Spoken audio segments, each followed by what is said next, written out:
In a small, forgotten town, a weary black mechanic spent his afternoon fixing an old car in his warm garage. Suddenly, a young drifter walked in, thin, exhausted, with a torn backpack and weary eyes. He didn't ask for food, only for a job. Moved by compassion, the man offered him a burger and a chance to earn a living. Everything seemed to be getting better, until a week later, when a wealthy stranger arrived with an offer that could change the young man's life, and what happened next left the entire garage in shock. Before we continue, tell us what time it is and where you're watching from, and subscribe because tomorrow I've got something extra special for you. The afternoon sun hung low over the industrial district, casting long shadows between the weathered buildings. Eli Thompson walked slowly down Parker Street, his thin frame barely filling out the faded denim jacket that had seen better days. His sneakers, worn through at the toes, scuffed against the cracked pavement as he approached another potential workplace. The hand-painted sign read Joe's Auto Parts. Eli took a deep breath, pushed his shoulders back, and knocked on the glass door. A heavy-set man in grease-stained coveralls looked up from behind the counter. His expression shifted from neutral to cold in an instant. "We're not hiring," Joe said flatly, not even setting down the invoice in his hand. "Sir, I'm a hard worker. I said we're not hiring." Joe's voice was harder now. "And even if we were, it wouldn't be you. Word gets around, kid. Don't want that kind of trouble here." The door closed before Eli could respond. He stood there for a moment, feeling the familiar sting of rejection settle into his chest. That made 7 places today. 7 doors closed in his face. Down the street, he tried the hardware store. The owner took one look at him and shook his head. "Sorry, son, can't help you." At the lumber yard, the foreman didn't even let him finish his sentence. "Get out of here before I call the cops." By the time Eli reached Martinez Grocery, his last hope on this block, his hands were shaking. Not from fear, from hunger. He hadn't eaten anything substantial in 2 days. Mrs. Martinez, an older woman with kind eyes, at least had the decency to look apologetic. "I'm sorry, Mio. I would help if I could. But my customers, they talk. They say you bring bad luck, that everywhere you go something breaks. After what happened with the councilman's nephew." She shook her head. "I have a business to protect. I have grandchildren to feed." "I didn't do anything wrong," Eli said quietly. "I was trying to help that woman. The guy was robbing her." "I believe you," Mrs. Martinez said, and she seemed genuine. "But it doesn't matter what I believe, it matters what they believe, and right now this whole town believes you're trouble." She pressed a small bag into his hands, a sandwich and an apple. "I can't give you work, but I can give you this. Now go, before someone sees." Eli took the bag with trembling hands. "Thank you." As he walked away, he heard voices behind him. 2 men stood outside the barber shop, watching him. "That's the kid," one of them said, not bothering to lower his voice. "The one who put Tommy Douglas in the hospital. Heard he's on something, pills or worse. Someone should run him out of town before he hurts someone else." Eli kept walking, his jaw clenched, fighting the urge to turn around and defend himself. What was the point? Nobody would listen. Nobody ever did. The evening air grew cooler as the sun continued its descent. Neon signs flickered to life, the bar, the pawn shop, the check-cashing place. Places that thrived in the shadows of this forgotten corner of town. Trash skittered across the street, pushed by the wind. Somewhere in the distance, a dog barked. Eli pulled his jacket tighter and kept moving, searching for somewhere, anywhere that might offer him a chance. Night fell quickly, bringing with it a cold drizzle that soaked through Eli's thin jacket. He found shelter under an old railroad bridge at the edge of town, where the highway overpass created a small dry space among the concrete pillars. He sat with his back against the cold stone, pulled his backpack close, and carefully removed the only thing that mattered, a photograph in a plastic sleeve. Even in the dim light, he could make out his mother's face. She was smiling in the picture, standing in front of their old trailer, her waitress uniform crisp and clean. That had been a good day. One of the few. "I'm trying, Mama," he whispered to the photograph. "I'm really trying." His stomach growled. He'd eaten the sandwich Mrs. Martinez gave him hours ago, saving the apple for tomorrow. Would tomorrow be any different?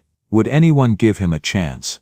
The rain picked up, drumming against the concrete above. Water began to seep through cracks, dripping onto his shoulders. Eli closed his eyes, but sleep wouldn't come. His body was too cold, too hungry, too worn down by rejection. Through the rain, he noticed something he hadn't seen before, a light in the distance, about 2 blocks away. It glowed yellow and warm against the darkness, steady and unwavering. Unlike the flickering neon signs he'd passed earlier, this light felt different, almost inviting. Eli squinted through the rain. It appeared to be coming from some kind of garage or workshop. Even from here, he could hear the faint sound of tools, the rhythmic clang of metal on metal. Someone was working late, someone who might need help, someone who might not have heard the rumors yet. It was probably foolish to hope. Hope had failed him so many times. But what else did he have? Eli carefully tucked his mother's photograph back into his backpack, protecting it from the rain. He stood up, his joints stiff and aching, and started walking toward the light.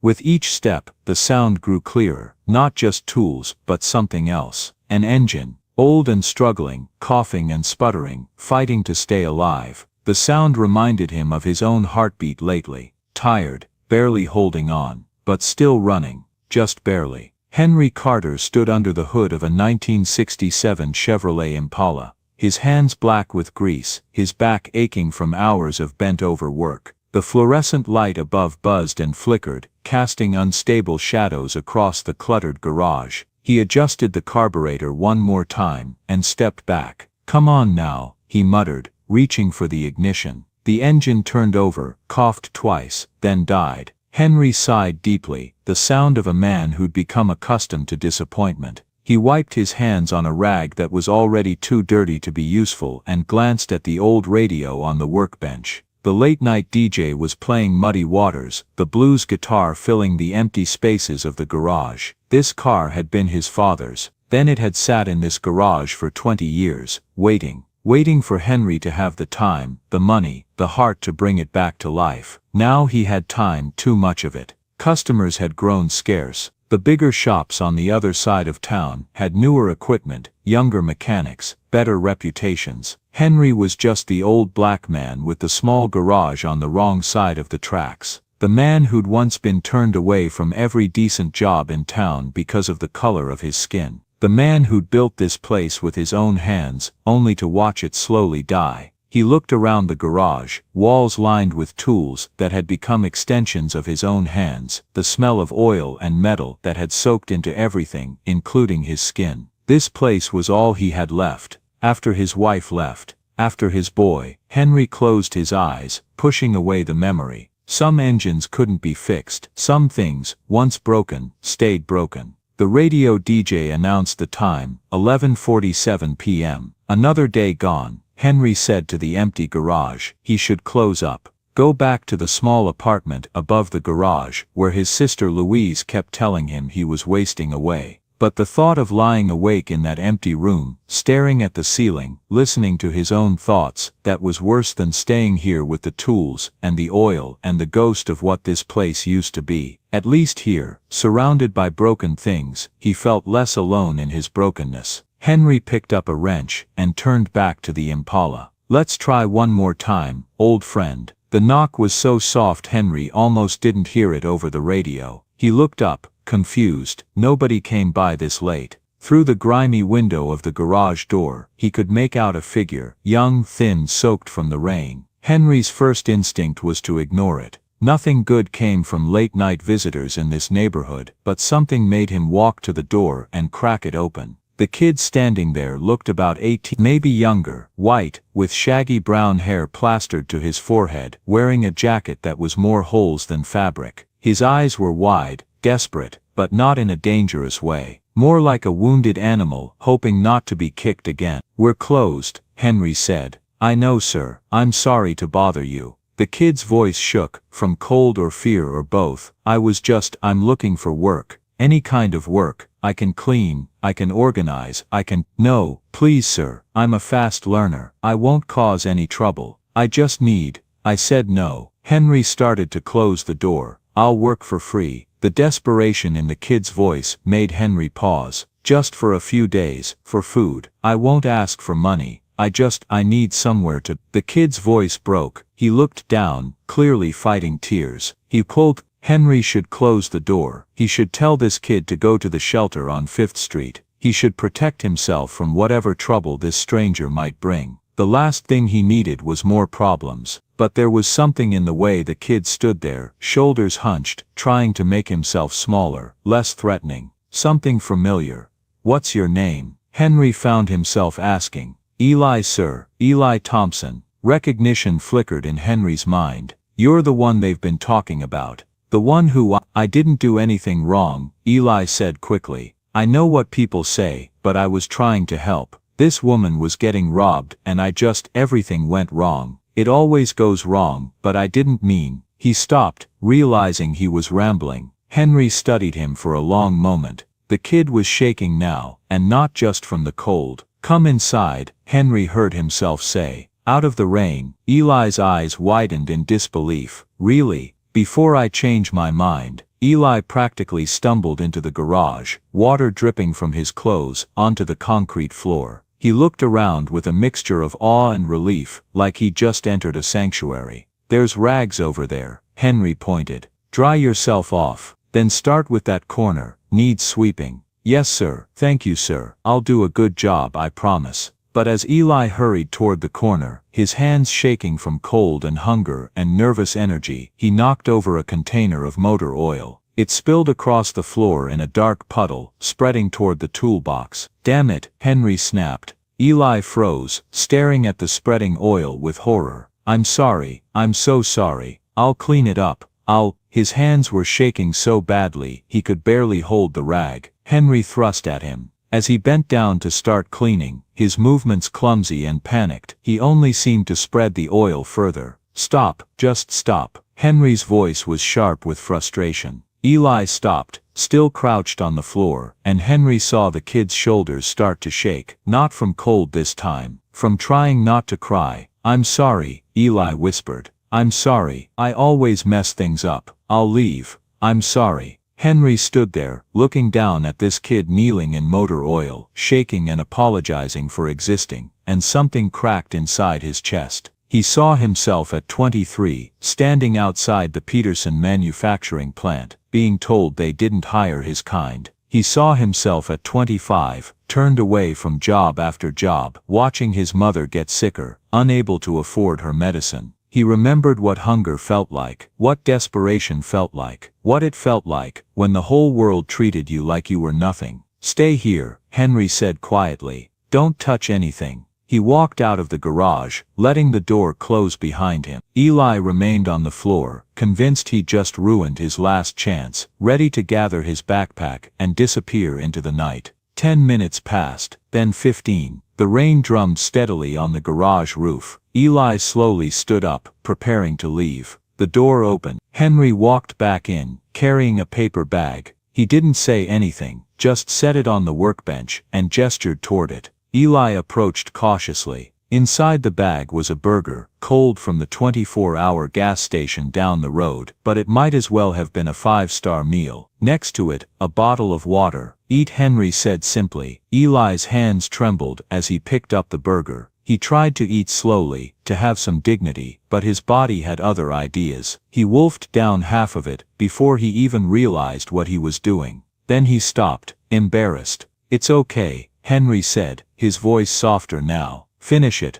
Tears started rolling down Eli's cheeks as he ate. He couldn't stop them. The food, the warmth of the garage, the simple fact that anyone had shown him kindness. It all came crashing down on him at once. "Thank you," he managed between bites. "Thank you so much." Henry said nothing. He just pulled up an old stool and sat down, his body language no longer defensive. He let the silence stretch out, broken only by the sound of rain, the distant blues on the radio, and Eli's quiet eating. When Eli finished, he wiped his eyes with the back of his hand, smearing grease and tears across his face. "When's the last time you slept?" Henry asked. "I'm not sure. 2 days maybe." Henry nodded slowly, as if confirming something he already knew. He stood up, walked to a storage room in the back, and returned with an old blanket and a rolled-up sleeping bag. Floor's hard, but it's dry. You can stay tonight. Tomorrow we'll talk. Eli stared at him in disbelief. I don't know what to say. Don't say anything, just sleep. We'll figure out the rest in the morning. As Henry turned off the main lights, leaving only a small lamp glowing in the corner, Eli spread out the sleeping bag on the cleanest patch of floor he could find. He lay down, his body finally beginning to relax. For the first time in weeks, he felt safe. Morning light filtered through the grimy windows, turning the dust motes into floating specks of gold. Eli woke to the smell of coffee and the sound of tools being organized. Henry was already at work, arranging wrenches by size on the pegboard wall. He glanced over when Eli stirred. There's coffee on the workbench. Black. Hope that's okay. That's perfect. Thank you. Eli stood up, folded the sleeping bag carefully, and reached for the chipped mug Henry had set out. The coffee was strong and bitter, but it was warm, and that was enough. You said you wanted to work, Henry said, not looking at him. That's still true. Yes sir, absolutely. Then start with that corner. Tools need organizing. Everything has a place. You put it back where it belongs. Understand?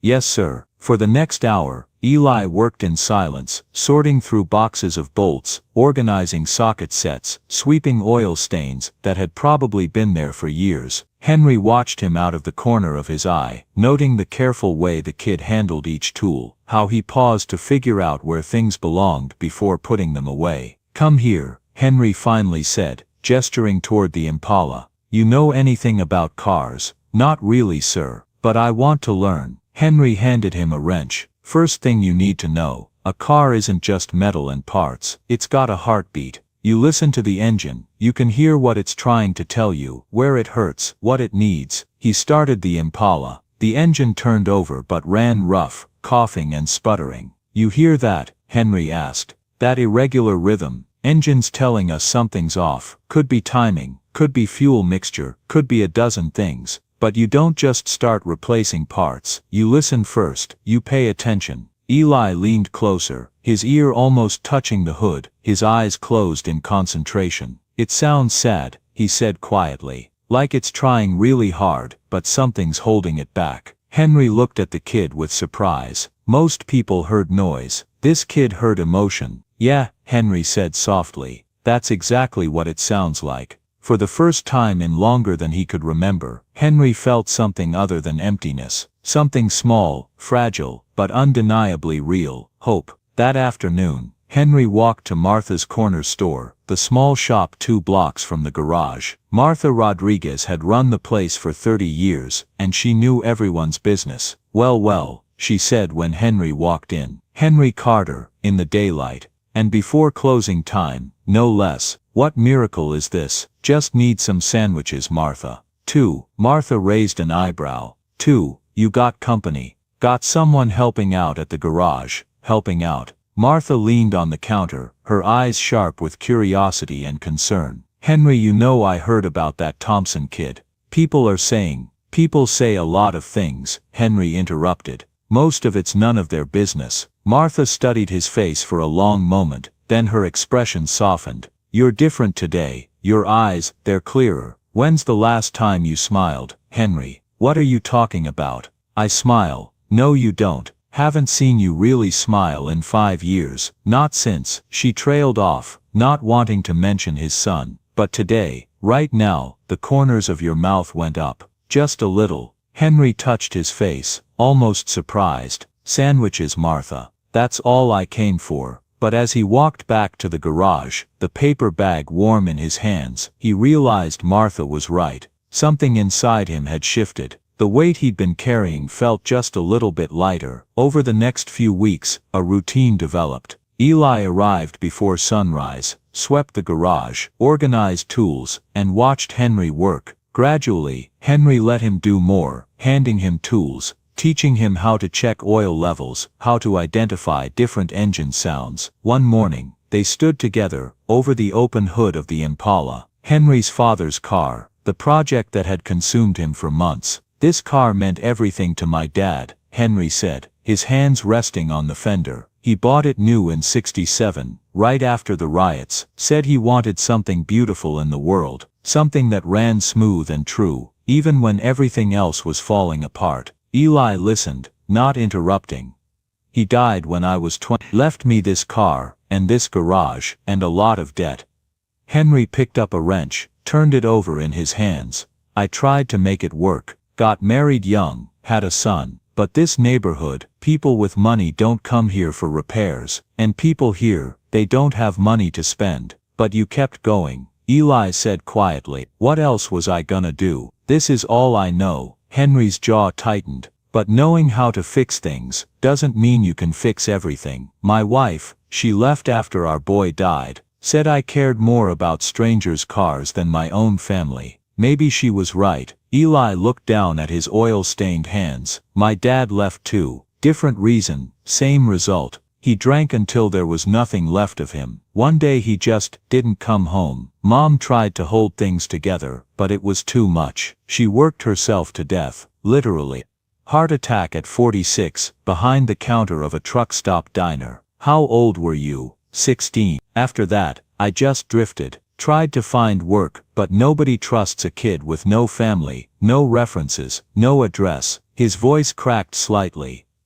I just wanted someone to give me a chance, just one chance to prove I wasn't worthless. Henry looked at Eli, really looked at him, and saw past the dirty clothes and the too thin frame. He saw himself, the younger version, before the years had worn him down. You're not worthless, Henry said firmly. And you're not drifting anymore. You're here, you're learning. That counts for something. Eli's eyes shone with unshed tears. Why are you helping me? Everyone else in this town wants me gone. Henry was quiet for a long moment. Because somebody should have helped me when I needed it. Nobody did. I'm not gonna be that person who turns away when someone's drowning. They stood in silence, the morning sun streaming through the garage door, dust dancing in the light. Two broken people, finding something like family, in the space between wrenches and engine parts. Now come on, Henry said, clearing his throat. This carburetor's not gonna rebuild itself. Time I taught you how to do this right. By afternoon, they'd made progress. Eli's hands, now confident with tools, moved with purpose as he carefully cleaned each component Henry handed him. The radio played softly in the background. B.B. King singing about better days. My son would have been about your age now, Henry said suddenly, breaking the comfortable silence. Eli looked up, sensing this was important. Jacob, we called him Jake. He was 3 when Henry's voice caught. He cleared his throat, started again. I was working late, always working late, trying to keep this place afloat. My wife called, said Jake had a fever. I told her I'd be home soon, just had to finish one more car. Henry's hands stilled on the wrench. By the time I got home, she'd taken him to the emergency room, borrowed the neighbor's car, old piece of junk with bad brakes. On the way back from the hospital, he couldn't finish. I'm sorry, Eli whispered. My wife blamed me. Said if I'd been home, she would have used my truck. Better brakes, might have made a difference. Henry's eyes were distant, trapped in the past. She left a month later, couldn't stand to look at me, couldn't stand to be in this garage where I'd chosen to spend in time instead of with our family. It wasn't your fault, Eli said. Wasn't it? Henry's voice was hollow. Every choice we make, it ripples out, touches other people's lives. I chose this garage over my family, and my son paid the price. Eli set down his tools and sat on the stool across from Henry. My mom used to say that guilt is like rust. It eats away at you from the inside, until there's nothing left but holes. She said the only way to stop it is to forgive yourself, to do better next time. And did she? Forgive herself. For what? For not being able to give you more, for working herself to death. Eli's breath caught. He'd never thought about it that way. I don't know, I hope so. What would you say to her if you could? I'd tell her. Eli's voice broke. I'd tell her that she was enough, that she didn't have to prove anything, that I knew she loved me, even when we had nothing, especially when we had nothing. Henry nodded slowly. Maybe that's what Jake would say to me, if he could. The two men sat in silence, both carrying their ghosts, both trying to figure out how to set them down. Finally, Henry stood up, returning to the engine. Let me show you something. This engine, when it runs right, it purrs, smooth as silk, but right now it's rough. You hear that knocking sound? Eli listened. Yeah, that's the past rattling around, old damage that hasn't been fixed. But here's the thing about engines, you can rebuild them. Clean out the old damage, replace what's broken, make it run like new again. Henry looked at Eli, meaningfully. People are like that too, just need someone willing to do the work. Eli understood. Henry wasn't just talking about the car. Will you teach me? Eli asked. Everything you know. Yeah, kid, I'll teach you. As they bent over the engine together, their hands working in synchronized rhythm, something profound happened in that cluttered garage. Two damaged souls began the slow, painful, beautiful process of healing. The engine's rough idle suddenly smoothed out. Henry had adjusted something, and now it purred, just like he'd promised. Eli grinned. That sound, that's what peace sounds like, Henry said softly. Remember it. But peace, like a fragile engine, could be disrupted easily. It started with whispers. Mrs. Patterson from the hardware store told Mrs. Chen at the post office, who told her husband, who told everyone at the bar. By the end of the week, the whole neighborhood was talking. Henry Carter's got that Thompson kid working for him. The one who put Tommy Douglas in the hospital. I heard he's on drugs, that's why his hands always shake. My cousin won't take her car there anymore. Doesn't feel safe. Someone should warn Henry. That kid's bad news. Trouble follows him everywhere. The parking lot of Martha's store became the unofficial gathering place for these conversations. Three men stood outside one afternoon, watching Eli walk past carrying parts for Henry. There he goes, said Bill Morrison, arms crossed. Kid looks like a stiff wind would blow him over. Don't let that fool you, replied Jack Peters, mean streak a mile wide. You heard what he did. He was defending that old woman. Martha called out from the doorway of her shop. That's what I heard. That's what he says, Jack shot back. But Tommy Douglas is still in physical therapy. His family's got money, got lawyers. They're saying assault. They're saying a lot of things, Martha said. Doesn't make them true. Where there's smoke, there's fire, Bill said. And that kid, he's brought nothing but smoke since he got here. Inside the garage, Eli was oblivious to these conversations. He was focused on replacing spark plugs, following Henry's careful instructions. He was finally good at something, finally useful, finally home, but the poison was spreading. By the following week, 3 regular customers had stopped coming. The phone, which used to ring a few times a day, went silent. When Henry went to Martha's store, conversation stopped when he entered. He knew what that meant. He'd experienced it before, years ago, for different reasons. He knew the weight of community judgment, how it could crush a business, a reputation, a life. But this time he wasn't the target. This time it was the kid who'd started to smile again. The kid who hummed along to the radio while he worked. The kid who was learning to believe in himself, and Henry wasn't sure he could protect him from what was coming. Louise Carter arrived at the garage just after sunset, her sensible shoes clicking sharply against the concrete floor. She was a woman who believed in tough love, practical decisions, and protecting her younger brother from his own soft heart. We need to talk, she said, not bothering with greetings. Henry looked up from the engine he was working on. Eli, sensing tension, quietly moved to the far corner of the garage, pretending to organize tools. About what, Louise? Don't play dumb with me. About him. She jerked her head toward Eli. About what you're doing to yourself. I'm running my garage. Same as always. No, you're running it into the ground. Louise's voice was sharp. Do you know how many customers you've lost this month? Do you know what people are saying? I know what people say. People always have something to say. They're saying you're harboring a criminal. That you're so desperate for company you'll take anyone in, no matter how dangerous. They're saying, Louise lowered her voice, but it still carried in the quiet garage. They're saying you've lost your mind since Jake died. Henry's jaw tightened. Don't bring Jake into this. Why not? That's what this is about, isn't it? You see some lost kid and you think you can save him, make up for not being there for your own son. That's not, isn't it? Louise stepped closer. Henry, I love you, you're my baby brother, and I've watched you hurt for 5 years. But this isn't healing. This is self-destruction. That boy is going to take everything from you. Your business, your reputation, maybe even He's not taking anything, Henry said firmly. He's working. He's learning. He's not what they say he is.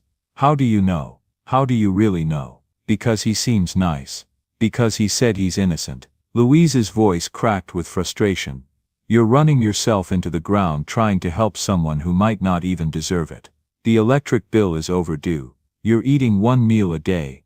I see the receipts, Henry. I know you've been buying him food, buying him supplies. You can't afford this. In the corner, Eli's hand stilled on the wrench he was holding. He could hear every word. I know you're trying to be kind, Louise continued, but kindness without wisdom is just foolishness. You can't save everyone. You couldn't save Jake, you couldn't save your marriage. And you won't save this kid, you'll just destroy yourself in the process. After Louise left, the garage felt oppressively quiet. Henry stood motionless, staring at the floor where his sister had stood, her words still echoing. Eli remained in the corner, head down, hands trembling. You heard all that, Henry said. Not a question. Yes, sir. She's wrong about you. Is she? Eli's voice was barely a whisper. Everyone I try to help ends up worse off. Maybe I am bad luck. Maybe I should. Don't. Henry's voice was firm. Don't run. Not yet. But your business, my business, was failing before you got here. Been failing for years. That's not on you. Henry walked over to the Impala, ran his hand along the hood. You know what I see when I look at this car? I see something worth fixing, something that's been broken for a long time but still has life in it. He turned to look at Eli. Same thing I see when I look at you. Eli's eyes filled with tears. I don't want to be the reason you lose everything.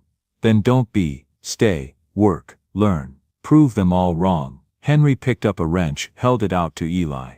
You with me? Eli looked at the wrench, a simple tool, but in that moment it represented everything. Trust, partnership, family. He took it.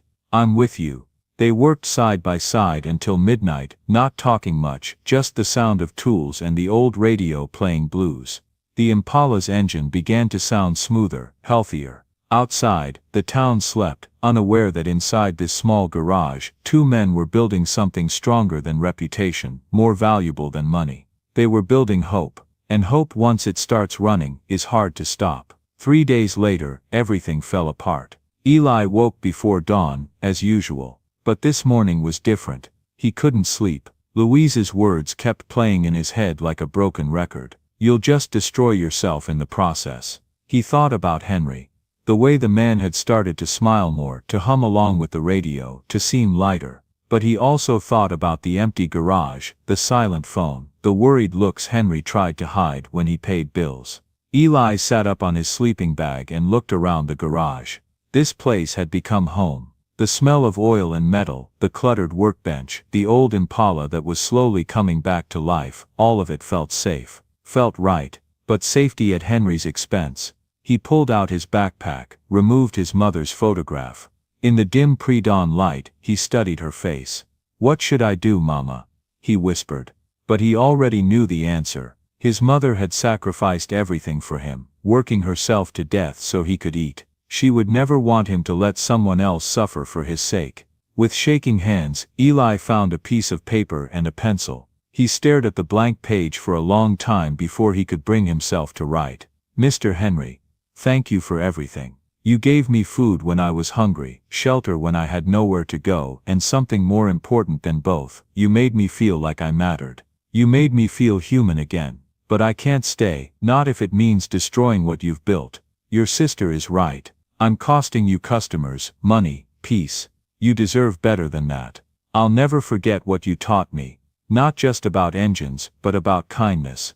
About seeing people for who they are, not what others say they are. You're the best man I've ever known. That's why I have to go. Thank you for believing in me, even when I couldn't believe in myself.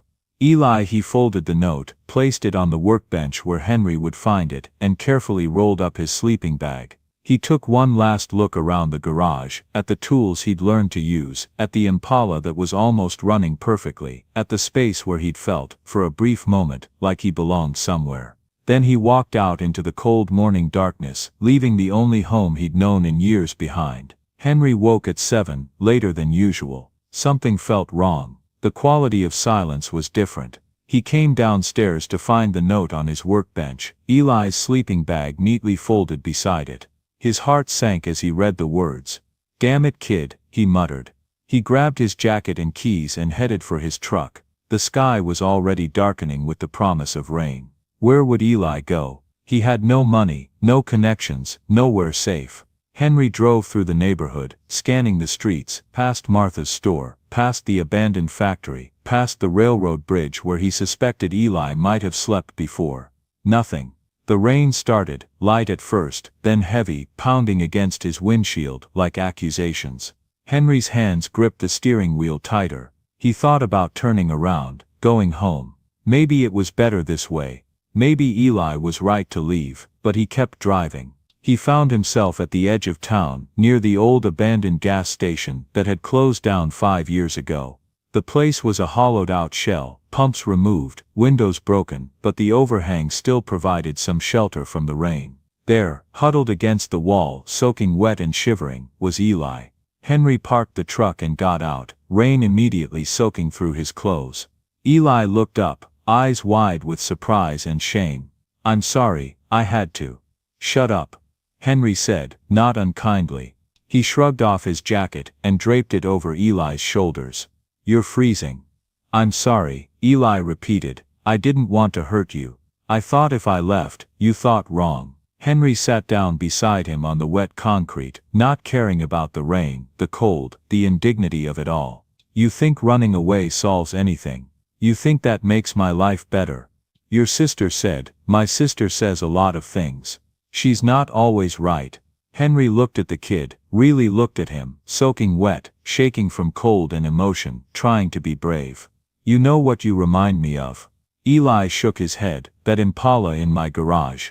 When I first opened it up, the engine was a mess. Corroded, seized up, barely turning over. Previous owner had let it sit for years, let it rust, let it break down. Everyone said it wasn't worth fixing. Told me to junk it, get something newer. But you didn't." "No, I didn't. You know why?" Henry's voice was intense now, "because I could hear what it could be. Under all that rust and damage, there was still an engine worth saving. Still something that could run strong and true if someone was willing to do the work." He put a hand on Eli's shoulder. "You're not broken, kid, you're just rusted, just need someone to help you get running again." "But what if I can't? What if I really am bad luck?" "What if you're not?" Henry interrupted. "What if every person who gave up on you was wrong? What if you're exactly where you need to be, learning exactly what you need to learn?" The rain poured down around them. Thunder rumbled in the distance, and in that moment, sitting in the ruins of an abandoned gas station, two broken people made a choice. "Come home," Henry said. "Please, come home." Eli nodded, tears mixing with rain on his face. "Okay." They drove back through the storm in silence, but it wasn't an empty silence.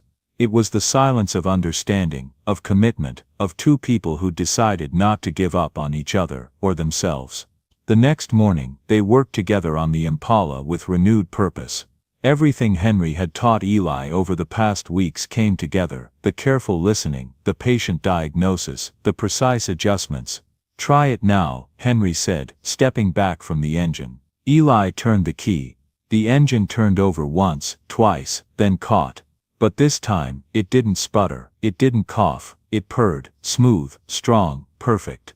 Eli's face lit up with joy. "We did it, you did most of it," Henry said, and there was pride in his voice, real pride. They stood together, listening to the engine's song, no longer broken, no longer struggling, just running the way it was meant to run. Sunlight streamed through the garage door, cutting through the oil-scented air, illuminating the dust motes like stars. The radio played softly, Etta James singing at last. "This sound," Eli said quietly. "This is what you meant, about listening to the heartbeat." "Yeah," Henry said, "that's what I meant." They didn't say anything else, didn't need to. The engine said everything, that broken things could be fixed, that patience and care could transform rust into music, that two people working together could create something beautiful. Martha walked past the garage on her way to open her store. She stopped, surprised to hear laughter coming from inside. Real laughter, Henry's laugh, deep and genuine, mixed with Eli's younger voice. She smiled to herself. Maybe Henry's sister was wrong. Maybe kindness wasn't foolishness after all. Maybe sometimes, the bravest thing you could do was believe in someone when the whole world said you shouldn't. Inside the garage, the engine continued to purr, and two men who'd been running on empty finally felt full. 2 months later, life had found a rhythm. The garage wasn't thriving, but it was surviving. A few brave customers had returned, curious about the kid everyone talked about, and had been impressed by his growing skill. Eli had changed too. He'd put on weight, his hands no longer shook, and there was a confidence in his movements that hadn't been there before. More importantly, he smiled. Easily and often. On a Tuesday afternoon, a silver Mercedes-Benz pulled up to the garage, the kind of car that didn't belong in this neighborhood. Expensive, pristine, completely out of place. A man in his 60s stepped out, wearing a suit that probably cost more than Henry made in a month. He had silver hair, sharp eyes, and the bearing of someone accustomed to being in charge. "Are you open?" he asked, his tone suggesting he already knew the answer. "Depends on what you need," Henry said carefully. He'd learned to be cautious with people like this. They usually wanted something specific, and weren't patient with delays. "My car is making a sound. I've taken it to 3 dealerships. They've replaced parts, run diagnostics, charged me thousands, but the sound persists." The man's frustration was evident. "I was passing through, heard the engine acting up again, and saw your garage. Thought I'd try one more place before I give up and buy a new car." "What kind of sound?" Henry asked. "A clicking, intermittent. Only when the engine is warm, only at certain RPMs. The dealerships say everything checks out electronically, but I know something's wrong." Henry walked around the Mercedes, popped the hood. "Mind if I start her up, please?" The engine came to life, with the smooth purr of German engineering. Henry listened, his trained ear searching for the anomaly. After a moment, he shook his head. "I'm not hearing it, but if it only happens when warm, I can diagnose it," Eli said suddenly. Both men turned to look at him. He'd been quietly watching from the workbench. "Eli," Henry said carefully. "This is a Mercedes, computer-controlled everything. We don't have the diagnostic tools. I don't need them," Eli said, walking over. There was no arrogance in his voice, just quiet confidence. "May I?" The man in the suit studied Eli, the young mechanic with grease-stained hands and second-hand clothes. Then he nodded. "Why not? Everyone else has failed. Your turn." Eli leaned into the engine bay, his eyes closed, just listening. Henry had taught him this, to listen not just with ears, but with everything. To feel the vibrations, to sense the rhythm, to hear what the machine was trying to say. After a full minute, Eli opened his eyes. "Rev it to 2,500 revolutions per minute." The man did. Eli listened. "There, did you hear it? Very faint clicking, right before it smooths out." "I didn't hear anything," the man admitted. "It's the variable valve timing actuator," Eli said. "The solenoid is sticking. Not enough to throw a code, not enough to cause problems most of the time. But when the oil is hot and thin, there's a split second where it catches. That's your click." The man raised his eyebrows. "The dealership said, the dealerships were looking for big problems. This is small, but small problems get bigger if you ignore them." Eli looked at Henry. "We don't have the part here, but I can clean the solenoid, might solve it temporarily." "Do it," the man said. For the next hour, Eli worked with the focused intensity of a surgeon. Henry supervised, but didn't interfere, recognizing that the kid had found his element. This wasn't about following instructions anymore. This was about understanding, about intuition, about that rare gift of knowing how machines think. Finally, Eli straightened up. "Try it now." The man started the car. He revved the engine, held it at different RPMs, let it idle. His expression transformed from skepticism to amazement.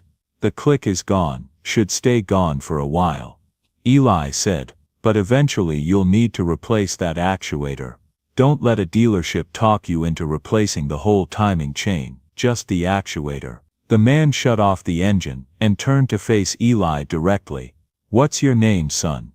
"Eli Thompson, sir." "How long have you been doing this?" "About 3 months, sir." 3 months. The man looked at Henry. You taught him. I showed him the basics, Henry said. The rest, that's all him. The man reached into his jacket and pulled out a business card.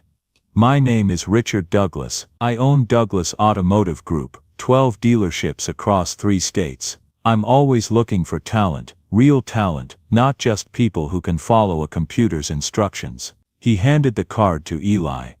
I want to offer you a position, a real position. I'll send you to training, pay for certifications, give you access to equipment and mentors that could take your skill to the next level. You have a gift, son, a rare one. You shouldn't waste it in. He gestured vaguely at the garage. Henry felt his stomach drop. Eli stared at the card, like it might burn him.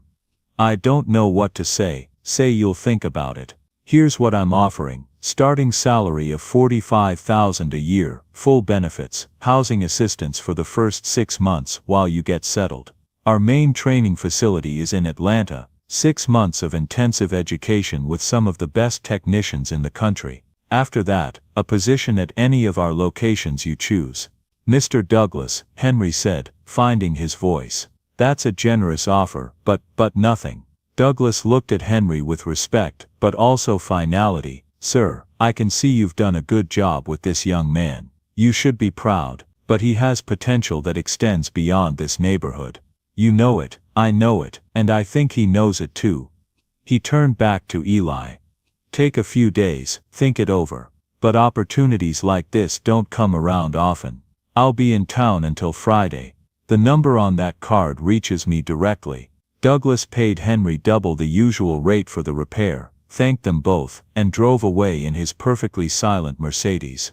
The garage felt very quiet after he left. Eli stood holding the business card, not looking at Henry. You should take it, Henry said, finally. The words like gravel in his throat. What? The offer. You should take it. Henry turned back to his workbench, started organizing tools that didn't need organizing. That's the opportunity of a lifetime. Real future, real money, everything I can't give you here. But, no buts, this is what we've been working toward, isn't it? Getting you skilled enough to make something of yourself. Henry's voice was rough. Well, mission accomplished. You're good enough for the big leagues. Can't ask for better than that. Eli opened his mouth to respond, but Henry cut him off. Go home. Think about it. We'll talk tomorrow. I don't have a home, Eli said quietly. This is my home. Just go, Eli. Please. Eli left, and Henry stood alone in the garage he'd spent his whole life building.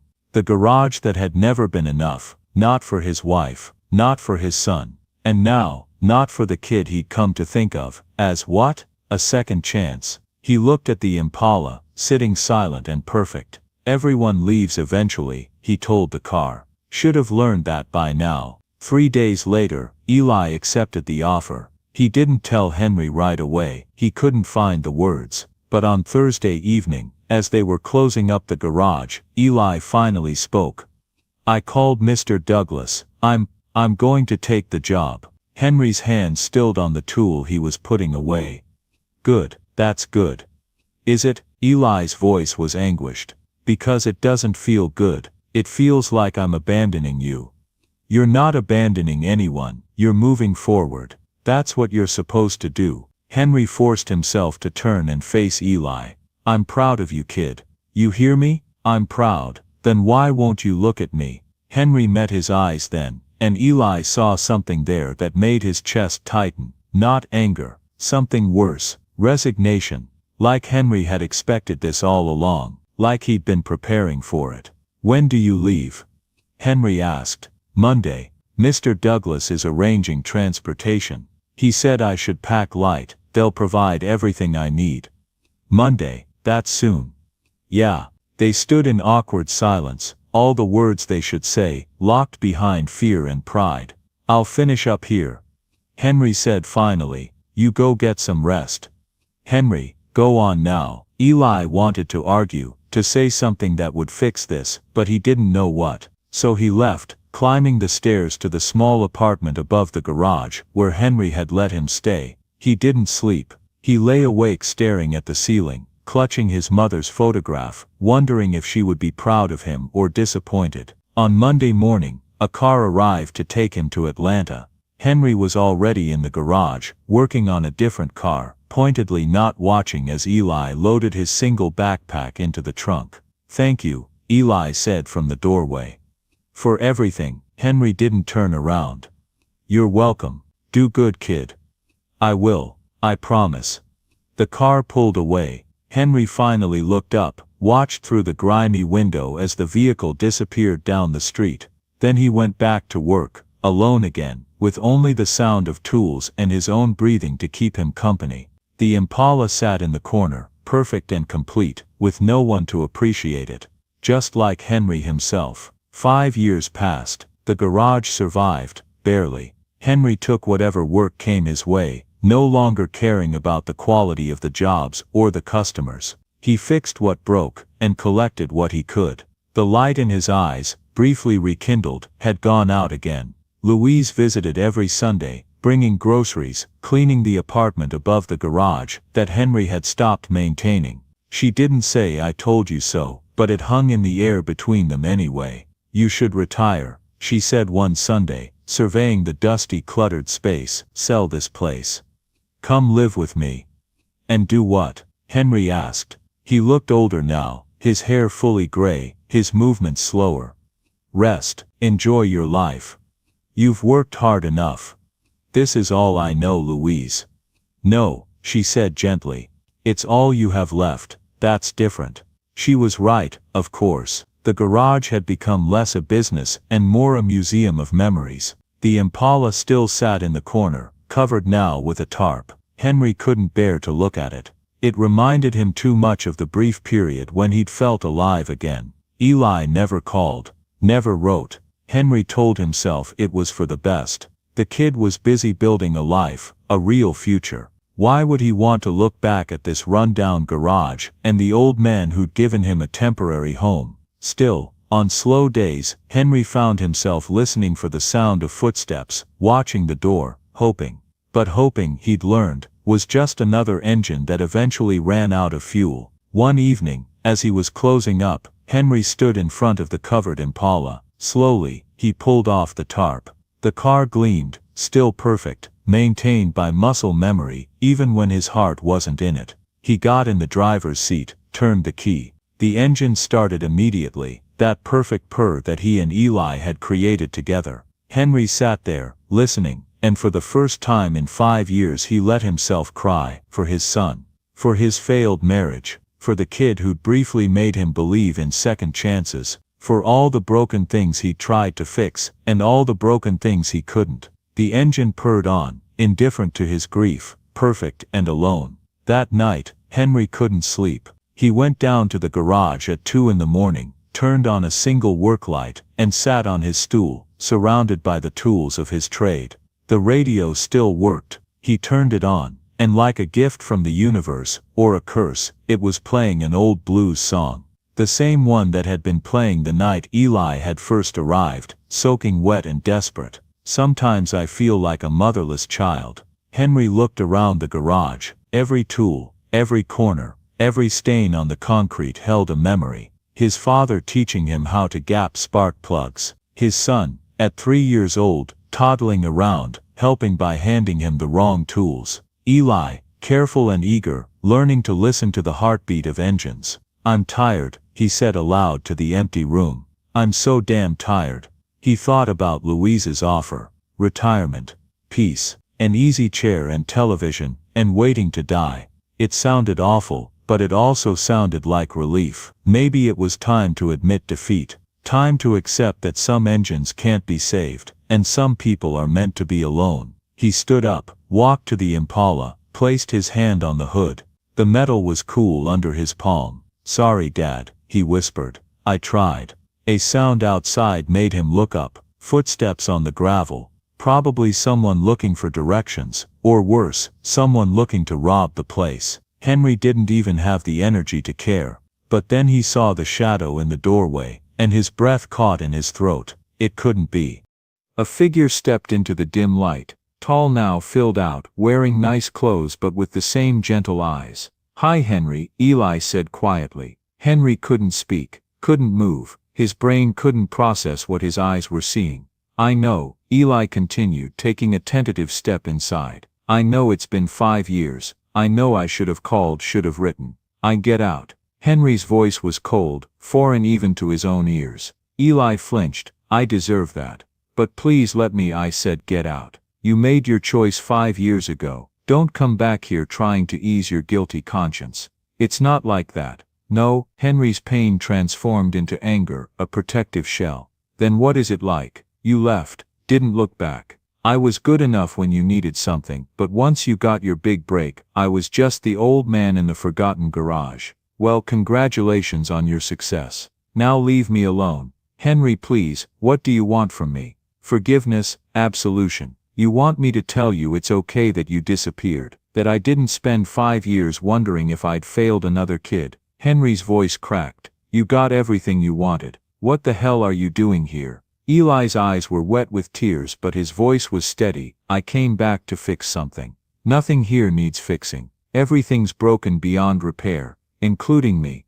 I know you think that," Eli said softly, "but you're wrong." The door opened wider, and Louise stepped in. She'd been standing outside, listening. Her face was red, her expression fierce. "You have some nerve," she told Eli. "Showing up here after all this time. My brother trusted you, cared about you, and you just—" "I know," Eli interrupted. "I know I hurt him. I hurt you both, but I had a reason. A good reason. If you'll just let me explain." "No explanation is good enough," Louise said. "You should leave. Now." But Henry held up a hand, stopping her. Because despite everything, the anger, the hurt, the years of silence, he could see something in Eli's eyes. Determination, purpose, and something else, something that looked like love. "Talk," Henry said. "You've got 5 minutes." Eli took a deep breath and pulled out a chair, sitting down slowly like he was afraid of spooking a wild animal. "The day Mr. Douglas offered me the job," he began.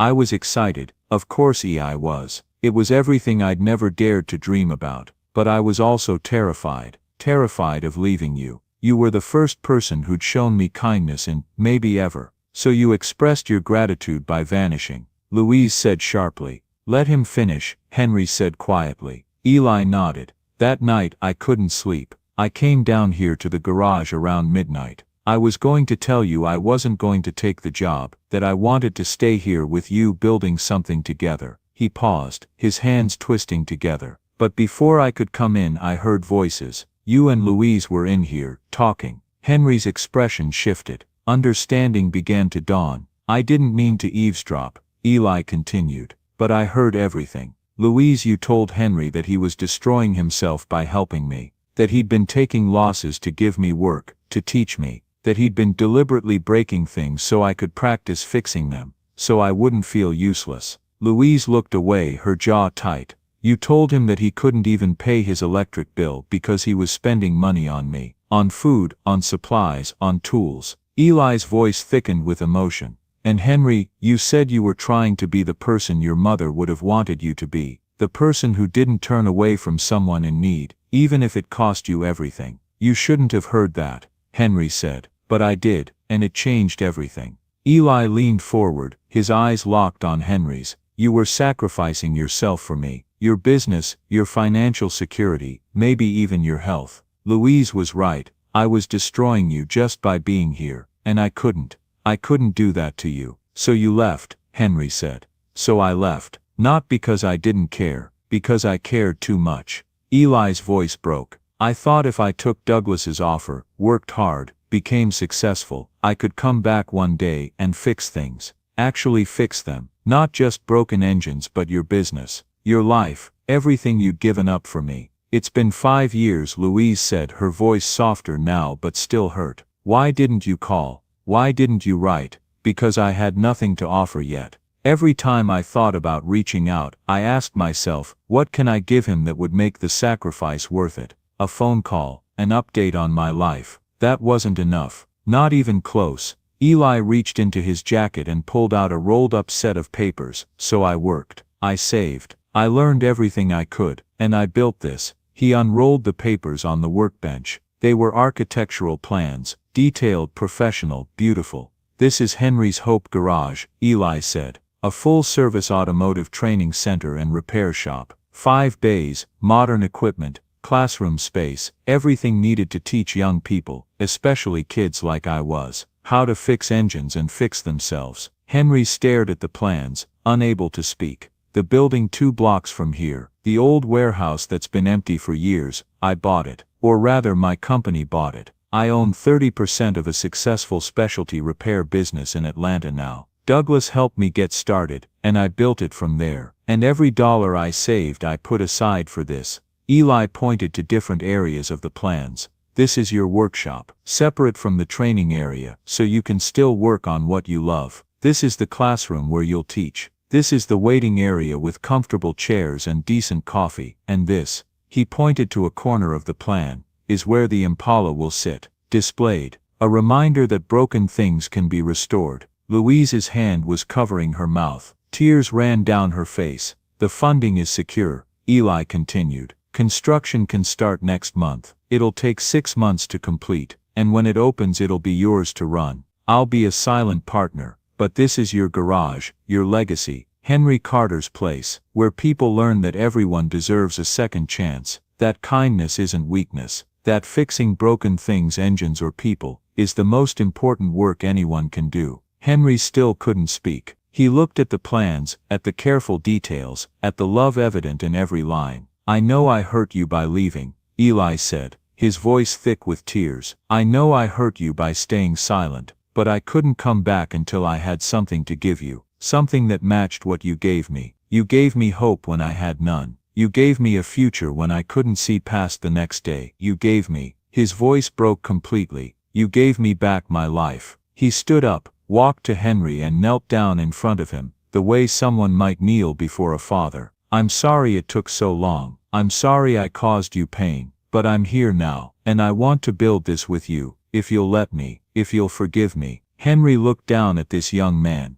no longer the scared kid who'd knocked on his door 5 years ago, but a man who'd made something of himself and come back to share it. Slowly, his hands shaking, Henry reached out and placed them on Eli's shoulders. You damn fool, he whispered. You beautiful stupid damn fool. And then he pulled Eli into a hug, holding on like he was afraid to let go. Tears streaming down his face. Louise watched them, her own face wet with tears, and for the first time in 5 years she smiled at the sight of her brother's joy. When they finally separated, Louise walked over and sat down across from them. Her face was serious, her eyes red from crying. Eli, she said, I owe you an apology. You don't. Yes, I do. Let me say this. She took a deep breath. 5 years ago, I stood in this garage and called you trouble. I told my brother he was destroying himself by helping you. I said terrible things, cruel things, because I was scared. Scared of seeing Henry hurt again. Scared of watching him give away pieces of himself to someone who might not appreciate it. She looked at her hands, worn and lined from years of practical work. But I was wrong. Not about Henry hurting. That part was true. He was sacrificing a lot for you,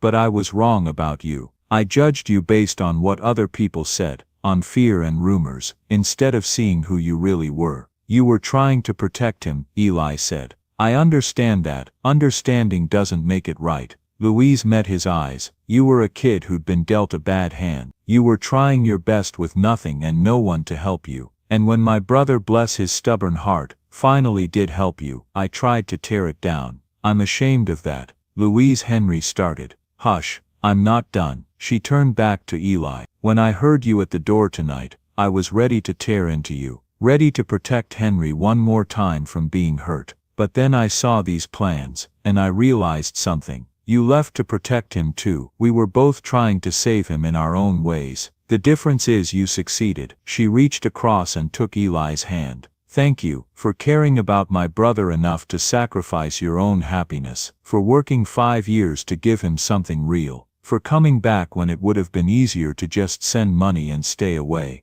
I could never stay away, Eli said simply. This is home. He's family, Louise finished. He's family, and so are you, whether you know it or not. She stood up, walked to Henry, and put her hand on his shoulder. You were right all along, little brother. I thought you were being foolish, wasting your kindness on someone who didn't deserve it. But Eli deserved every bit of kindness you gave him, and more. I should have seen that. I should have trusted your judgment. Henry covered her hand with his. You were trying to take care of me. You always do. I know that. Well, maybe I should try being more like you, more willing to see the good in people, instead of just the risk. She smiled through her tears. Though I'm still going to worry about you. That's what big sisters do. I wouldn't have it any other way. Louise looked at the plans spread out on the workbench. Henry's Hope Garage. It's perfect. When you open this place, this whole neighborhood is going to change. Kids who need a chance will finally get one. And maybe, she paused, emotional. Maybe some other scared kid will find their way here just like Eli did. And you'll be able to help them too.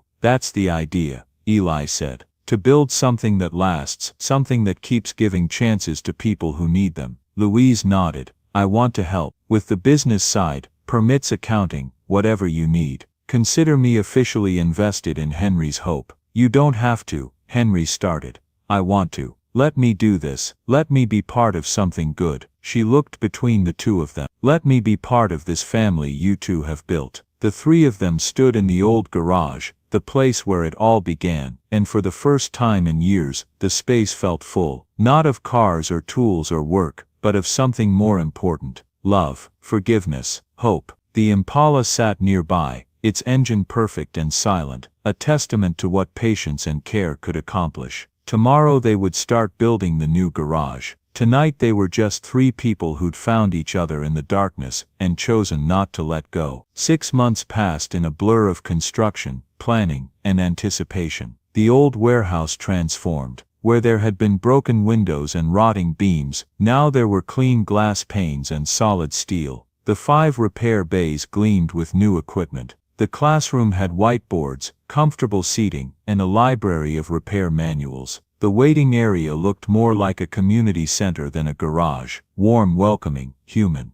Henry worked alongside the construction crew most days, unable to believe what was taking shape. Eli split his time between Atlanta and home, and it was home now, undeniably, managing both businesses, making sure every detail of the new garage was perfect. Louise handled the administrative work with fierce efficiency. She secured grants for training programs, established partnerships with local high schools, and spread the word through community organizations. By the time construction finished, they had a waiting list of young people who wanted to learn. The grand opening was set for a Saturday in October, when the weather was perfect and the whole neighborhood could come. That morning, Henry stood in the main repair bay, looking around in wonder. The walls were painted bright white, the floors were spotless, tool chests lined one wall, each labeled and organized. In the corner, visible through glass walls that separated the display area from the workspace, sat the Impala, polished until it gleamed, a plaque beneath it reading, "Broken things can be made whole again." You ready for this? Eli asked, walking up beside him. I don't know. It still doesn't feel real. It's real, and it's yours. Ours, Henry corrected. I never could have done this without you. You did it first, Eli said quietly. 5 years ago, when you let a stranger into your garage, when you fed him and taught him, and believed in him. This, he gestured around, this is just bigger. But the heart of it, that was always yours.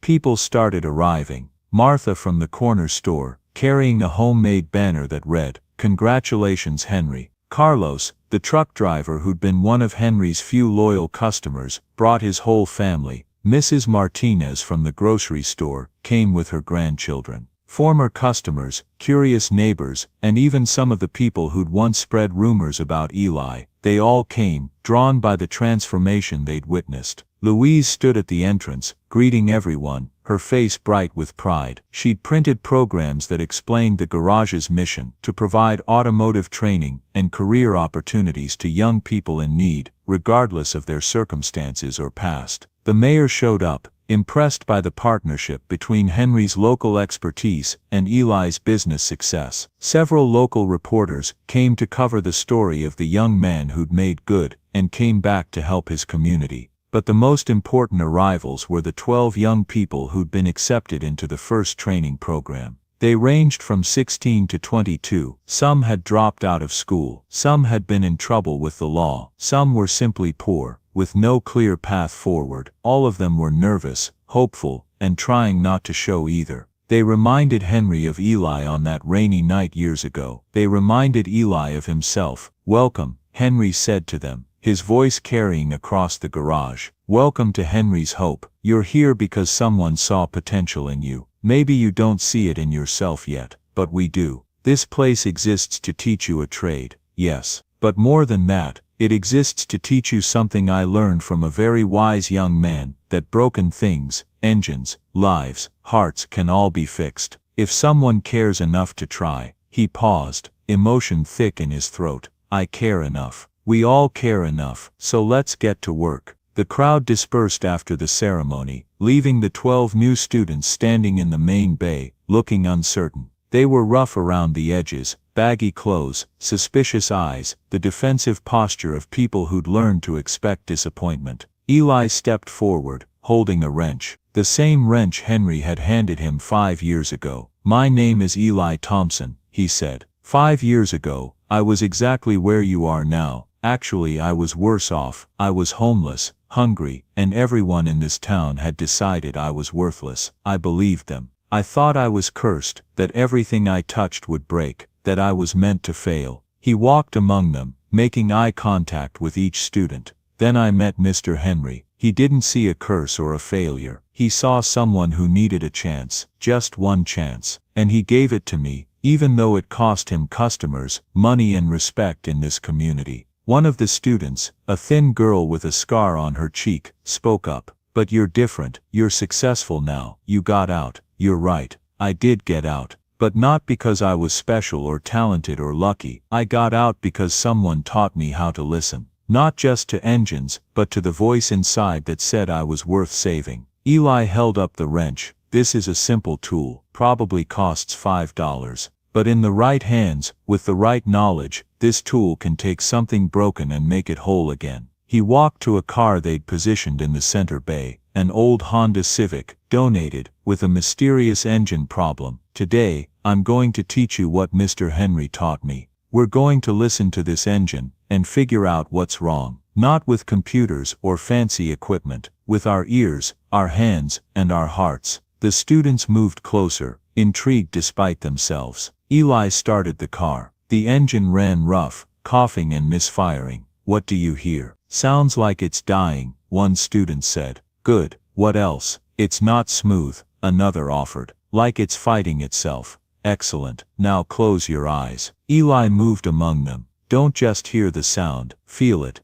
Every engine has a rhythm, a heartbeat. This one's heartbeat is wrong. Can you feel where?" They stood in silence, a dozen young people with their eyes closed, listening to a broken machine trying to run. Some looked self-conscious, others looked genuinely focused. Henry watched from the doorway of his private workshop, his heart full. This was what he'd always wanted to pass on, not just knowledge, but the philosophy behind it. The belief that fixing things mattered, that patience mattered, that people mattered. "The timing's off," the girl with the scar said suddenly. It's like the beats are coming too fast in some places and too slow in others." Eli smiled. "What's your name?" "Jasmine." Jasmine just diagnosed the problem. The timing chain is stretched. The engine's trying to run, but all the parts aren't synchronized. They're working against each other instead of together. He looked at each student. "That's what happens when we're broken too. All our parts, our thoughts, our fears, our hopes, they work against each other. We misfire, we run rough, we think we're beyond fixing."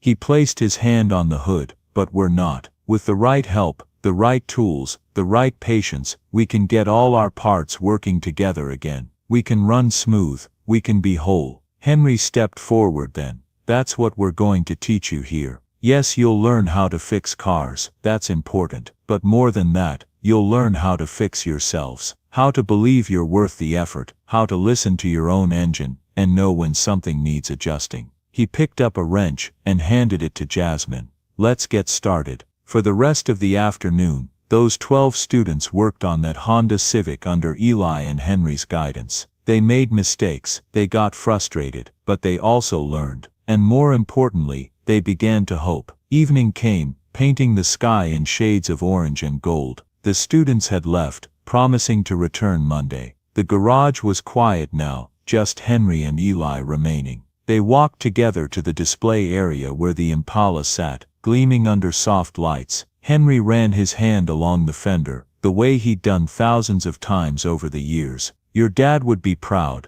Eli said. "Of this car, of this place, of you, maybe. He always said the work we do matters, not because of what we fix, but because of who we become while we're fixing it." Henry smiled. "I didn't understand that when I was young, thought he was being philosophical. But he was right. Every broken thing you repair teaches you something about yourself." "What did fixing me teach you?" Eli asked. Henry turned to look at him. This young man who'd arrived, broken and desperate, and had somehow fixed both of them in the process. "That I was wrong," Henry said. "I spent 5 years after my son died believing I was meant to be alone. That I'd failed at being a father, failed at being a husband, failed at everything that mattered. I thought maybe I deserved loneliness." His voice grew thick. "But then you knocked on my door. And you were so scared, so lost, so much like I'd been at your age. And I had a choice. I could turn away and prove to myself that I really was the failure I believed I was. Or I could try one more time, one more chance to be the man my parents raised me to be." "You saved my life," Eli said quietly. "No," Henry shook his head.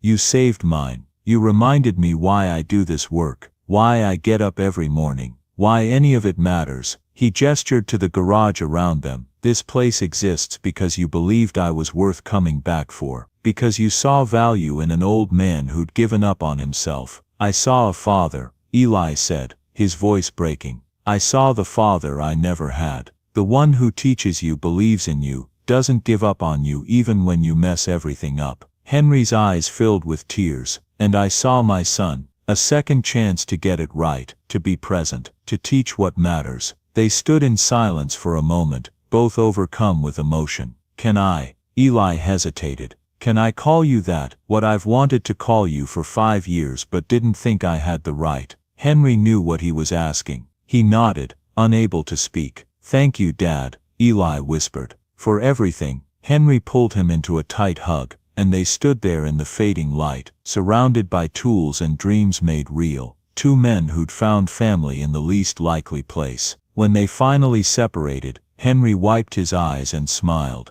"Come on, son. Let's take the Impala for a drive. Time to see what she can do." They got in the car together, Henry behind the wheel, Eli in the passenger seat. The engine started with that perfect purr they'd created together 5 years ago. As they pulled out onto the street, the setting sun turning everything golden, the engine's sound filled the car, smooth, strong, exactly right. The sound of something broken made whole. The sound of an old engine, still running true. The sound of hope. Join us to share meaningful stories by hitting the like and subscribe buttons.